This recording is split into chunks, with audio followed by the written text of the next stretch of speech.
Bonjour à tous, ici Nata, votre animatrice du balado Nata PR School. Vous êtes un entrepreneur ou un directeur de marketing et vous êtes sur le point de lancer un nouveau produit ou service? Ou vous vendez vos produits depuis un bon moment déjà, mais vous souhaitez savoir comment augmenter votre visibilité, vous faire connaître et toucher plus de clients? Chez Nata PR, nous traitons tous les jours avec de vrais clients et nous vous enseignons des solutions RP faciles, amusantes et honnêtes. Vous apprendrez ici les étapes simples pour combiner la force des relations publiques aux médias sociaux dès maintenant. Suivez-nous.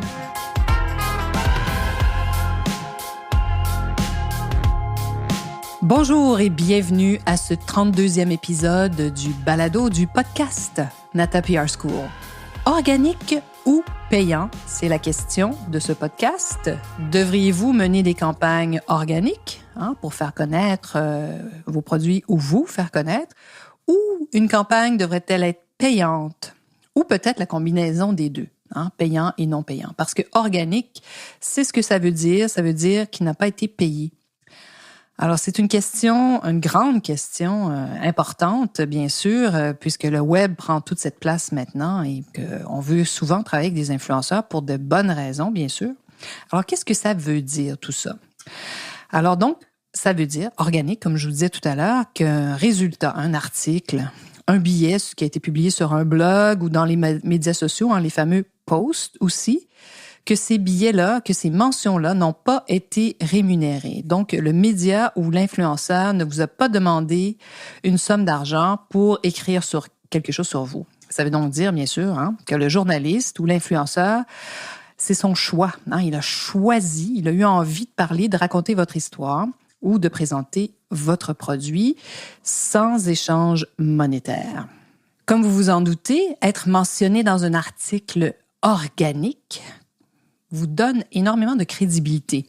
Pourquoi? Parce que l'algorithme, cette fameuse bête dont je vous parle souvent, et les moteurs de recherche, les Search Engine Optimization, le Search Engine Optimization, SEO, adorent les mentions organiques. Notre partenaire de Miami, que je salue d'ailleurs, David Hazard, nous disait très souvent que les RP contribuent jusqu'à hauteur de parfois 65% du SEO organique. Le reste, c'est bien sûr comment votre site Internet a été programmé. Est-ce que vous avez une chaîne YouTube, par exemple? Donc, tout ça va contribuer. Vous savez aussi votre blog ou, comme moi, votre podcast. Donc, ça contribue au SEO organique. Mais les relations publiques, ils contribuent à hauteur de des fois plus que 65%. Voilà. Alors, merci David Hazard de Outsmart Labs. C'est lui qui nous a donné cette donnée par rapport à, justement, son travail numérique auprès de plusieurs entreprises. Alors, compte tenu de ces avantages, l'organique dont on parle ici, on propose souvent à nos clients qui sont peu connus des influenceurs et des médias de débuter par une campagne organique. Pourquoi? Parce que c'est beaucoup moins coûteux au départ.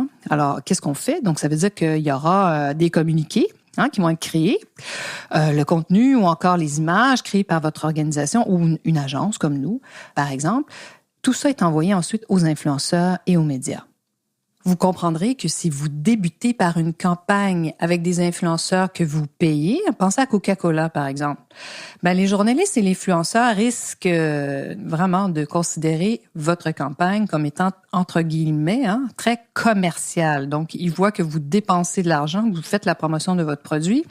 De fortes chances qu'ils choisissent de ne pas parler de vous sans être rémunérés. Bon, un journaliste peut parler de vous pour d'autres raisons, si vous êtes Coca-Cola, mais dans le cas d'une nouveauté, s'il voit qu'il y a une grande campagne autour de ça, ça sera pas la nouveauté de l'heure.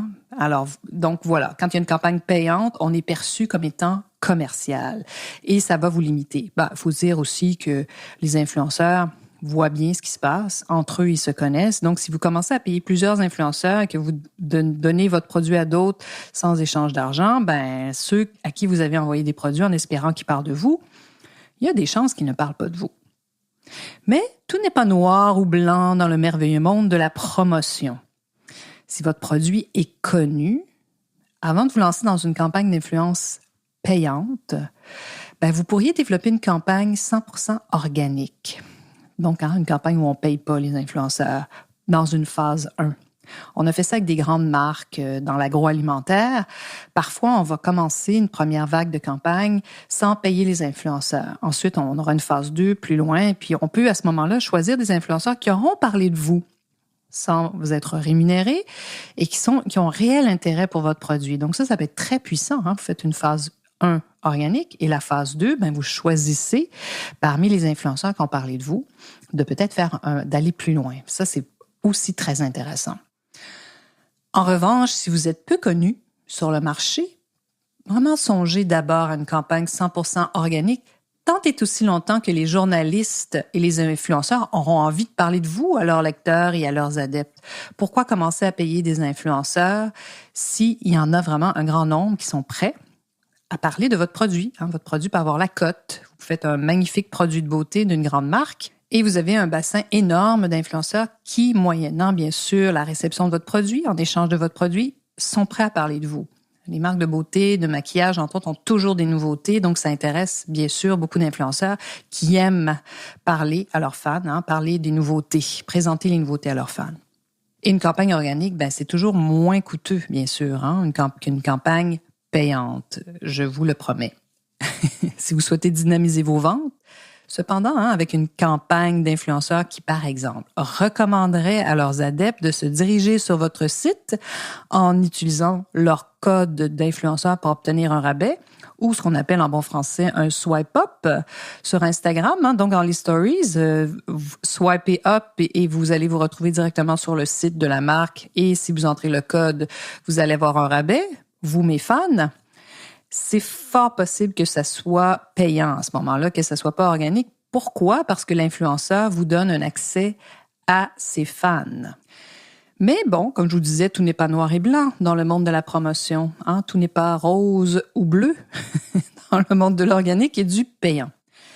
Vous pouvez avoir une monnaie d'échange qui sont vos produits. Par exemple, si on pense à de l'équipement photo, qui parfois a une grande valeur, on peut imaginer qu'un photographe qui a une énorme communauté pourrait permettre à une entreprise d'avoir accès à ses adeptes moyennant un contrat-échange, des produits en échange d'un accès aux fans. Donc, ça demeure à ce moment-là une forme d'organique.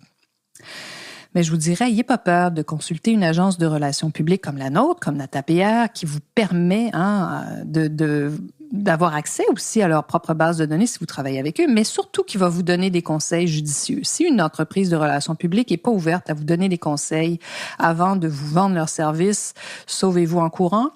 Mais allez voir des agences parce que souvent, les agences qui sont là depuis longtemps, on a à cœur, les compagnies, on ne veut pas que vous dépensiez de l'argent à tort et à travers.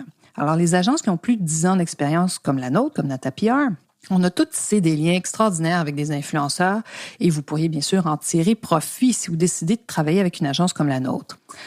Alors, organique ou payant, quel sujet incroyable, n'est-ce pas?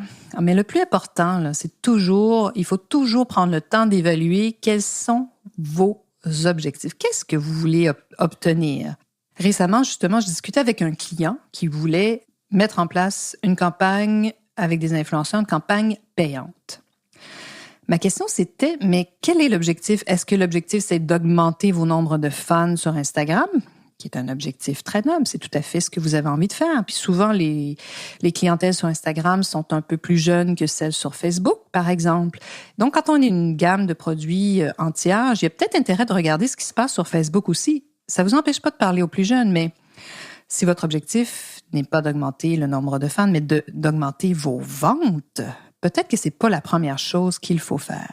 Puis il faut se faire un espèce de grand plan parce que ça peut aller très vite. On peut payer des milliers de dollars. Si on paye 2500 $ en influenceur puis qu'on en a 10, vous voyez où on est rendu. On est quand même rendu à des 20 000 $ et plus. Est-ce que ce 20 000 $-là, on veut l'investir tout de suite dans une campagne avec des influenceurs sur Instagram? Ou est-ce qu'on ne devrait pas peut-être regarder et voir si on ne peut pas faire une campagne avec des influenceurs peut-être plus présents sur Facebook ou même envisager une campagne de publicité sur Facebook pour des dollars comme ça? Mais bon, l'idée, c'est de savoir qu'est-ce qu'on veut faire si on veut doubler ses ventes. Parce que peut-être que la campagne d'influenceurs n'est pas ce dont vous avez besoin. Peut-être avez-vous besoin d'une stratégie d'infolettre pour parler à vos fans, ceux qui sont déjà sur vos listes, qui vous ont donné leur courriel et qui ont envie d'avoir des nouvelles et de se procurer vos produits, qui sont déjà vos fans. Alors donc, Quel est votre objectif? Pourquoi vous voulez travailler avec des influenceurs? C'est pour ça que c'est intéressant puis important des fois de poser des questions et puis de prendre le temps de dire qu'est-ce qu'on veut vraiment accomplir avec cette campagne-là. Alors, organique ou payant? Les deux, bien sûr, organique et payant, mais tout ça dépend, comme je viens de vous mentionner, de votre objectif. Mais si vous êtes un solopreneur, un auto-entrepreneur, moi j'aime bien dire solopreneur, ou que vous disposez de ressources limitées, bien vraiment pensez à de l'organique. Et aussi à nos formations, puis écoutez nos podcasts. Comme vous voyez, je vous donne des renseignements, je vous parle en toute honnêteté, en toute limpidité, en toute franchise, parce que nous, on est là depuis longtemps, on s'inscrit dans le long terme et on aime les entreprises et on veut vous aider. Alors, pensez aussi à nos formations qui sont sur mesure et on va vous expliquer comment mettre en place des campagnes qui combinent les relations publiques aux influenceurs et à vos médias sociaux pour vraiment obtenir des résultats maximaux. Alors, nous sommes là pour répondre à vos questions. Si vous avez envie d'en savoir plus sur nos outils et sur la puissance des RP et des médias sociaux, inscrivez-vous sur nos listes natapierre.com et vous allez donc recevoir nos informations. Alors, j'espère que je vous avais appris quelques astuces aujourd'hui et que vous serez là la semaine prochaine. Vous êtes curieux et souhaitez en savoir plus sur comment implanter des stratégies de relations publiques? Rendez-vous sur natapierre.com et inscrivez-vous sur notre liste. Vous recevrez le modèle Natapierre pour créer une campagne RP réussie.